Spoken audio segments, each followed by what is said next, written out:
c'est urgence panafricaniste Sénégal di gërëm aussi Sénégal Live ci invitation bi dafa am lu fi xew fan yi yëpp te bëri na trop ci askan bi te mën naa ne ñu ko ci comprendre bëriwut boo ñëwee Sénégal am na problème électricité mooy problème courant bi am na ay ndaw yu jóg ñaxtu ñu jàpp leen tëj leen am na yeneen i problème aussi soo jëlee lii di suñu organisation bi suñu président bi muy Kémi Séba doon ndaw barki démb la jóge ci benn projet ñu libéré ko ci jàmm alhamdulilah mais dafa doon loo xam ne foog ñu ñaawlu ko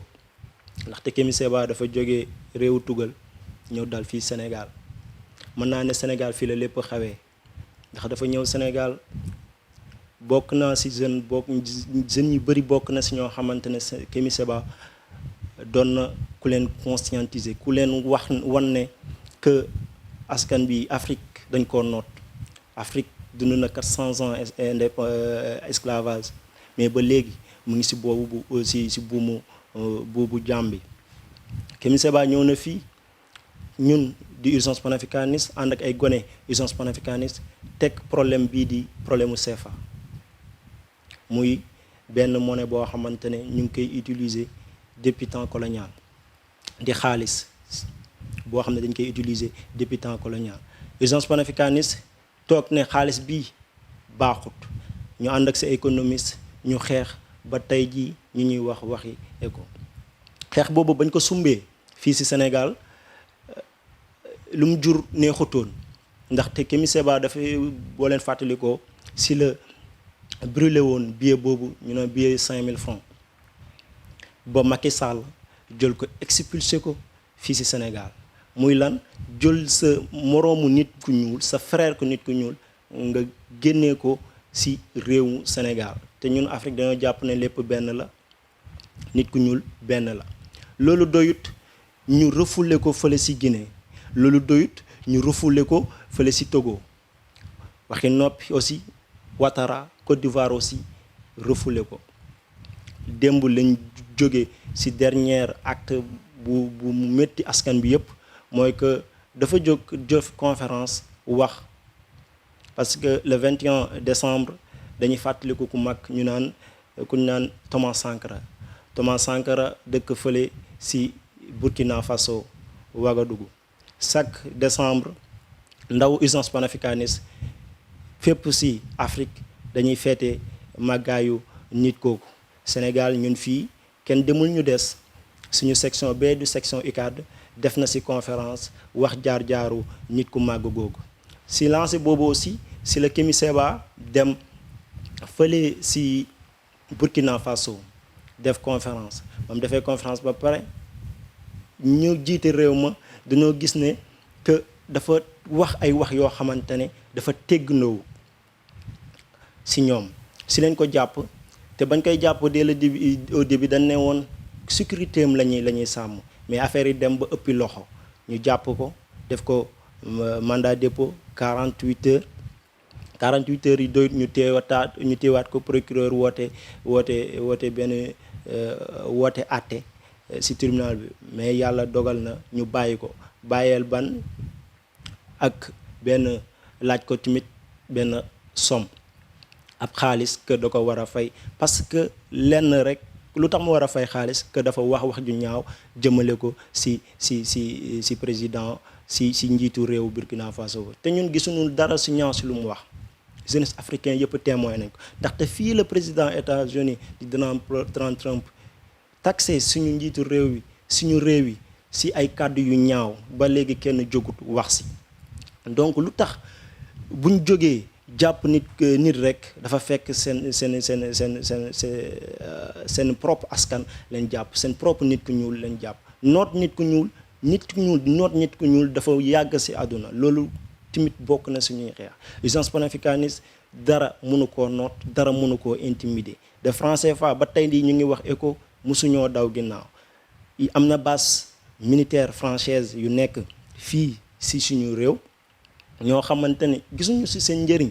gisuñu seen njëriñ. Mali mu ngi tàkk teg nañ G5 Sahel ba taxul Mali mu ngi tàkk ñu fay dee ñaata lañ toll. mais suba ñaanuñ ko suñu borom bu France amoon benn attentat ay nit même bu nekkee ñaar nit moo si gaañu suñu président yi daneen dagg bi daneen jël seen avion dem taxawu Macron. ñun jeunesse bi dañ ne loolu dafa ñaaw. Kémi Séba lii muy xeex pour Sénégal yëpp la. Kémi Séba li muy xeex pour Côte d'Ivoire lépp la. Sénégal li muy xeex pour Afrique la pour nit ku ñuul la ndaxte ñun laajuñ dara lu dul respect. bu ñu jàppee suñuy maam noot leen ñun ñu ñëw jàng ñu boole ñu noon ñu loolu dafa ñaaw dafa ñaaw dafa ñaaw ba ci langue bi ci leneen ak leneen moo tax urgence panafricaniste ci yoon boobu du ci mës a jóg. aussi wax dana mënuñoo wax te waxuñu li fi xew muy que lan problème courant bi dafa doon ñu yitteel ñëpp ndaxte famille yoo xamante ne seen loxo jotul seen ginnaaw fii ci Sénégal dafa bëri. état bi teg ay projet yoo xamante ni lu mu ñuy coûter ci milliards ñun ñi toog ci suñu poste lay génne ci baadoolo ci poste baadoolo bi lay génne projet yoo xamante ni ba léegi sénégalais bi mënu koo jëfandikoo. BT mu ngi terrain express régional bi Macky Sall inauguré na ko mais ba léegi ku daas fëndeen ba léegi fi ñu toll kenn du kenn ku la wax ne sur na yéeg si train boobu ex train boobu daaw na ñu ngi toog di xaar ba léegi chaque jour ñu jox ñu ay date yoo xamante ne duñ ko respecté jóge foofu sànni BTR loolu yëpp doon ay projet yoo xamante ne ay xaalisu askan bi moo siy dem yow mënoo lancé ñi toll si ay projet nga xëy nga ne man de wàllu courant bi dafa am manque xaalis dama koo soxla te yow pour nga lijjanti xaalis boobu lenn rek nga mën a def que nga jël ko si poos askan bi ñu ne Macky Sall na delloo xelam ndaxte sénégalais bi bu jógee père de famille bi bu jógee lu mu soxla mooy lan lu mu dundalee njabootam boo ñëwee yokkal ko si ne ko da ngay fay courant bi loolu jaarul yoon muy man du ma économiste du ma financier du ma ingénieur ñun ndaw ñëpp duñ ci dara mais dafa am loo xamante ne dafa yenu maanaa ku ko dégg rek xel mën na koo nangu. ñuy ñaan aussi ndaxte loolu ba mu jógee ay ndaw jóg neen ñaxtu fële si palais ba ñu jàpp leen ràpp tëj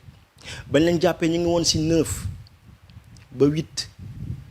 instant ñetti nit ñu ngi fa tëddaat mais luy ndayum loolu ñu jël ay nit ñoo xamante ne ñoo bokkoon lu ñuy xeex ñu jàpp leen tëj bàyyi ñenn ñi jàpp ñenn ñi. Guy Marius Sagna père de famille la Guy Marius Sagna mi ngi prison instant yi Fallou Gallas mi ngi prison Ousmane mi ngi prison ñoom ñett te ñu ngi bàyyi ak ñoom ñoo bokkoon lu ñuy xeex lu tax loolu luy ndayam loolu. Guy Marius Sagna père de famille la fetuwul Noël ak doomam nii ak famille ma ñun li ñuy wax mooy que Macky Sall na libérer prisonniers yooyu ndaxte société civile que activiste bu nekkee loo wax si loo xamante ni jaaru yoon fii si Sénégal ñu jàpp la tëj kon nañ poser la question à savoir état de droit bu ñuy wax démocratie bu ñuy yuuxu si àdduna bi fan la nekk si Sénégal. beneen point bi mooy ECHO sama camarade bi wax na si lu bëri duñ si développé waat assez lenn rek la ñuy def mooy jox leen rendez-vous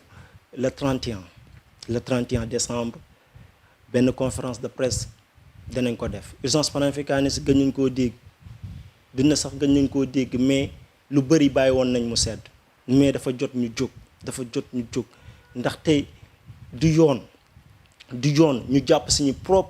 moroomu jeune tëj leen ñun ñuy toog di yantaa yu ndey munta nekk munta wëy ñun ñi ñoo mën a changer réew mi ñun ñoo mën a changer Africa. donc ñu ngi leen di jox rendez-vous le 31 décembre benn conférence bu mag di conférence de presse bu mag urgence panafricaine dana ko def. daneen def ay révélation comme nu ko sama camarade bi waxee ay révélation yu mag danañ ko def d'ici peu lieu bi dangeen ko xam ñu bëgg ñëpp fekkee si ñu ko ñëpp ñëw ndaw ñëpp ñëw jeunesse africaine ñëpp ñëw ndax ils sont plus que jamais conscientes te duñu pare il faut ñu waxaat ko Guy Marius Sagna ngir yàlla ne ko Macky Sall libéré Guy Marius Sagna du noonam mënul nekk noonam benn jeunesse mënul nekk noonu Macky Sall non bu respecté wul Sénégalais yi na respecté 58%, je ne sais pas 57% yu ko votel na leen respecté askan bi bàyyi si xel. ñu leen jox rendez-vous le 31 décembre pour conférence de presse urgence panafricaniste Sénégal. Merci beaucoup.